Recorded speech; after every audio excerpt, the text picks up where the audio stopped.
బంగారపు కొంచెం ఉంటుందమ్మా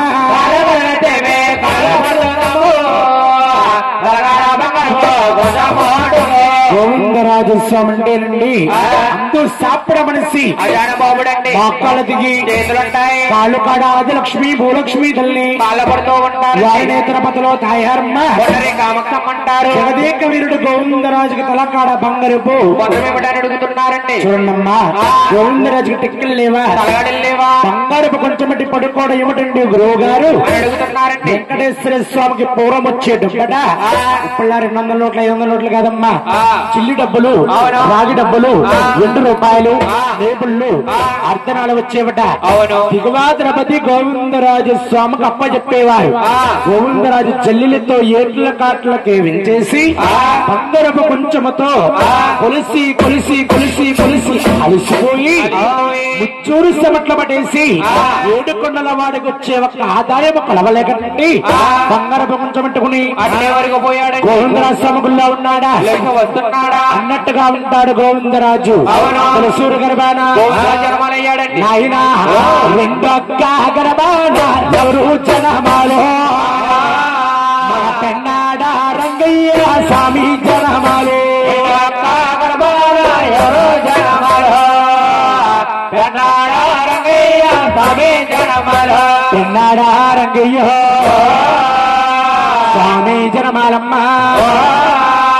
పెన్నాడ జిత్తాలు పెళ్ళంగా ఉన్నాయో పెన్నాడ రంగయ్య స్వామి జనమాలమ్మో పెన్నాడ జిత్తాలు ఉన్నాయో. పెన్నాడ అంటే ఎక్కడున్నదనుకుంటారు? శ్రీకాకుళం జిల్లాలో ఉంది పెన్నాడంటే. అదే పెన్నాడ రంగనాయకుల వారు జన్మించారమ్మా. అక్కడ గంధముగా 3 గర్భానిరా నాయన మరి ఎవరు జనమాలురా నాయన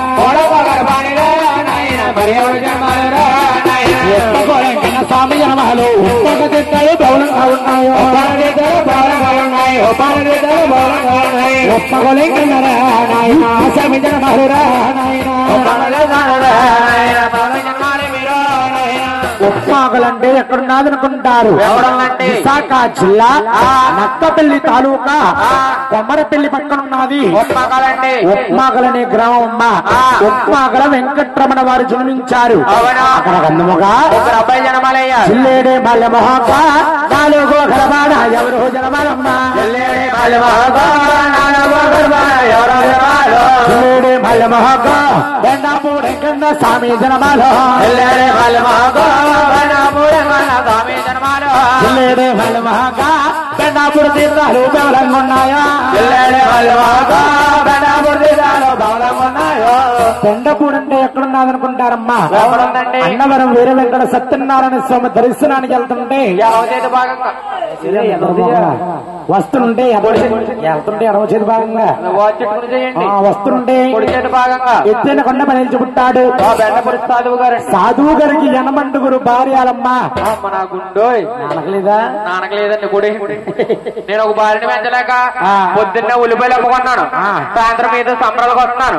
80 భార్యలు ఎలా పెంచుతాడండి? ఖాళీగా ఉంటే అంటు తోటలో ముందు ఎత్త ఉంటాడండి ఆయన. అవును వెండపూడి సాధువు గారు అన్నారు 80 భార్యలు అన్నారు. 80 భార్యలు ఉండడం వాస్తవమ్మా. ఒకే రాజు కూతురులట 11 మంది సంతానమట. బెండపూడిలో పీఠకాలేశాడు భగవంతుడు. 1,00,000 వరాల పువ్వులతో పూజ చేస్తారమ్మా. ఆ గ్రామంలో సువర్ణ గన్నేరు పువ్వులు అంటారు. అక్కడ గంధముగా ఎవరో జనమాలో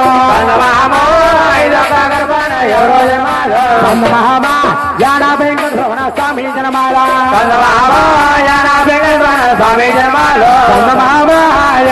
తీర్థాలు బౌలంగున్నాయో యానం అంటే ఎక్కడున్నదనుకుంటారు? ఎక్కడుందండి? అమలాపురం ఉంది. ఎస్సీ అనమా? ఎస్సీ అనం కాదండి, ఫ్రాన్సీ అనమండి. చూడండమ్మా మా ద్రాక్షారానికి 18 కిలోమీటర్ల దూరంలో ఉంది. ముందే అనమంటే బాగా అర్థమవుతుంది. చాలా బాగా అర్థమవుతుంది. మా బాబాయ్ పులిసప్పలు సరే ఆన్వేకన్ అన్నారు మీ అన్నయ్యే తాగుతున్నాడే ఆయనకు మీకు నీలపాలున్నాయా? నీలపాలంటే ఏంటండి? అంటే నువ్వు పోతే వీడు ములుగుతాడు, విడిపోతే నువ్వు ములగాలి. మానవులు కాబట్టి చావు బ్రతుకులంటే వీరు బాబు మేము దేవుళ్ళు కాబట్టి నిత్యం జ్యోతుల్లో వెలుగుతూ ఉంటాం. దేవుళ్ళు కాబట్టి జ్యోతులమ్మ. మన మానవులకి చావులన్నారు, అందుకే పూర్వం పెద్దవారన్నారు ఈ జనమా వికటమయ్యా ఆ జనమా చాలా సాధ్యమన్నారు. యానబెంకన మీ అన్నయ్య అన్నారు. యానబెంకనికి మీకు గలచిన తేడా ఉంది. తేడా ఏంటండి? లేవయ్యా నా స్వామి నీకు అసలు లేవు చెప్తాను కంగారు పడకు. కళ్ళు ముళ్ళు లేవు, స్థానాలే లేవు.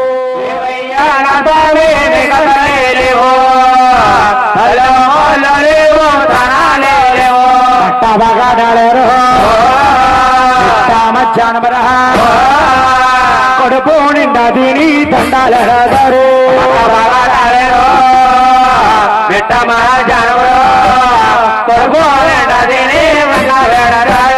బాబు రోజు ఆశ్చర్యంగా వచ్చండి. అన్నాతలకి 7 అబ్బాయిలు పుట్టారండి. 6గురికి తల్లు ముళ్ళు తాన జపాలు ఉండడం ఏమిటి? 5వ వారి యాన పెంకనగా లేకపోవడం ఏమిటి? యాన పెంకన పుట్టిన జాతక బలం ఏమిటంటే అన్నాతలకి 7 అబ్బాయిలు పుట్టగానే సంతోషపడిపోయింది. కలియుగంలో 7గురిని కూడా దేవాన దేవుళ్ళ కింద పూజించాలని కార్తీ సుంతావే ఏకాదశి నాడు తల్లి గారు 7గురిని ఒకత్తకు పిలిచి ఉపవాసం పెట్టిందండి. పెట్టిందండి గొప్పేసింది. ఆయన బతికేస్తాడు. ఆయన 7 అబ్బాయిల కోసం పెట్టింది. గ్రనాదములు స్వయంగా కూర్చున్నాడు. తల్లి గారు నోమును వస్తుంటే కుమారుల పూజ నమస్కారాలు చేస్తున్నారు.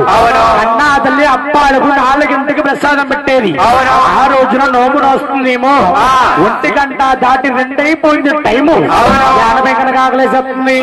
ఏమి నోములు ఏమి పూజలు కడుపు నిండా భోంచేస్తేనే దేవుడు. దేవుడు ఎక్కడ ఉన్నాడు? ఉంటేనే 6 గారు ఉంటారు. ఉపాసానికి ఉండదగ్గరండి వాడిని కాదు. గొడగడుగు వంటింట్లోకి వెళ్ళి ఉట్టి మీద ఉన్న ప్రసాదము దృష్టిగా భోజనం చేశాడు. భోజనం చేయడం కన్నా తల్లికల్లా ఆలోచిస్తుంది. 5వ వాడ నా గర్భవాసాన్ని పుట్టి నా గర్భవస్థను పుట్టి ఇటువంటి తప్పుడు నువ్వు చేశా కాబట్టి నా కులములో గాని పాత్రలో గాని ఉండదగ్గనండి వాడు కాదు. చీమూర్ఖుడా అని ప్రాంతీయము చేసిందండి. నాయనా తల్లిలు దేవుడవా పర్యాసాయం, లతీలు దేవుడవా దొడ్డ దేవుడవయ్యా,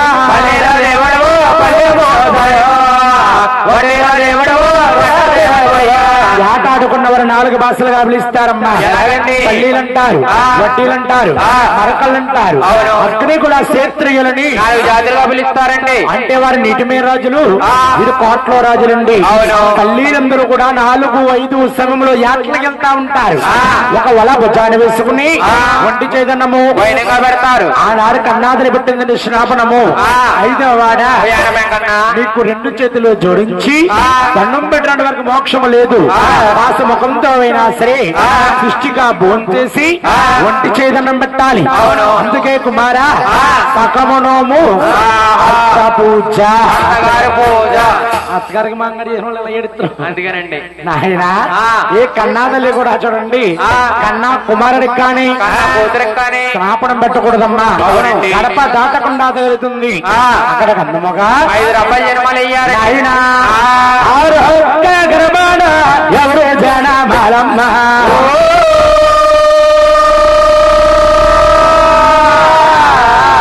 సాదీరి వచ్చాడు వాళ్ళ పిల్లోడు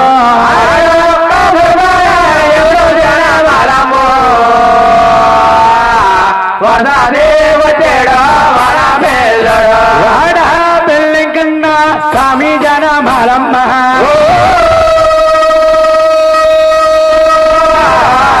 వాడపల్లి తీర్థాల పవరంగా ఉన్నాయో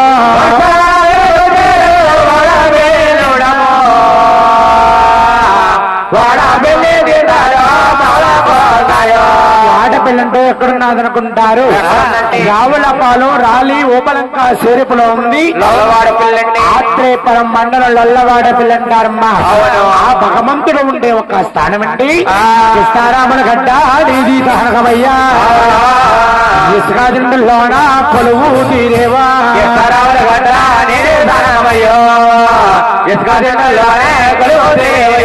ఇప్పుడు అందరూ మన వాడపిల్ల అంటున్నామమ్మా. పూర్వం ఆ గ్రామాన్ని కృష్ణరాముల గడ్డ అంటే భగవంతుడు గోదావరమ్మ గుట్టకొచ్చి ఇసుక దిండుల్లో ఆగిపోయాడమ్మా. మన ఆంధ్రాలో ఎన్నెన్నో విగ్రహాలు ఉన్నాయి. అన్ని శిలా విగ్రహాలు, భక్తి విగ్రహాలు. వాడపల్లి వెంకటేశ్వర స్వామి అంటే అమ్మా ఒక ఎర్రచంద్రపు కర్రలాగుంటాడు. చెక్క విక్రమ భగవంతుడు 7 శనివారాలు ఏకశనివారాల సిద్ధిగా పూజ చేసుకుని వెళ్లి 9వ శనివారం ఆగిపోయి 9వ శనివారం అక్కడ అర్చన చేయించుకుంటే అనుకున్న కోరికలు తీరుతా ఉన్నాయి. ఓ గృహం కట్టాలన్నా, అమ్మాయికి పెళ్లి చేయాలన్నా, అబ్బాయికి జాబ్ రావాలన్నా 7 శనివారాల దర్శనము 7 జన్మల పుణ్యఫలం అన్నారండి. ఏనాడు శాస్త్రాల్లో చెప్పబడి ఉందమ్మా. చూసినామా నా వాడపల్లి వెంకటరమణ తీర్థమే చూడాలి. ఏడాది ఒకనాడు ఏకాదశి నాడు రామల వారు కళ్యాణమహీనాకో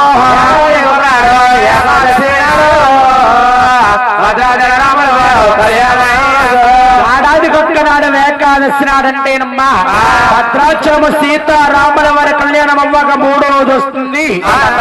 అతి వైభవంగా జరుగుతుంది వాడపల్లి వెంకటేశ్వర స్వామికి. వాడపల్లి వాస శ్రీ వెంకటేశ కోరికలు తీర్చేడివాడా శ్రీనివాస శ్రీ వెంకటేశ వాడపల్లి వాస శ్రీ వెంకటేశ గోవింద. అక్కడ గంధముగా 7వ గర్భాన జన్మించేది ఎవరండి? లోకానికి దేవుడు కలియోగానికి భగవంతుడు వేడుకొండల స్వామి జన్మించున్నాడు.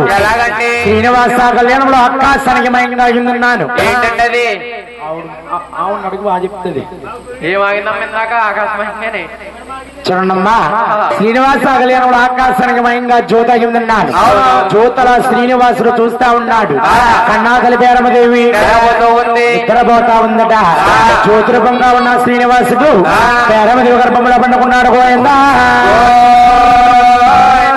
గర్భంలో ఉన్న జ్యోతికి మొత్తం 4 యుగాలమ్మా.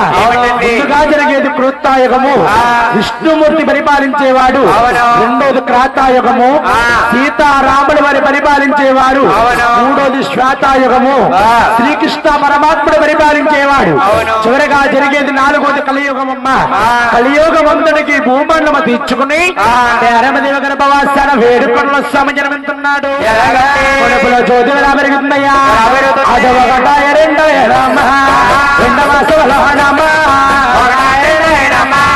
2వ సవలహనమా ఏగులు కలిగాయమా మగలమ్మా ఏగులు కలిగాయమా అయ్యో మగలమ్మా ఏగులు మగలమ్మా నరగడ నహలమో ఏగులు కలిగాయమా నరగడ నహలమా 2వ సవలహనమా 3వ సంవత్సరమా 2వ సవలహనమా 3వ సంవత్సరమా 5వ సంవత్సరమ్మా 5వ వారమ్మా 7వ సంవత్సరమ్మా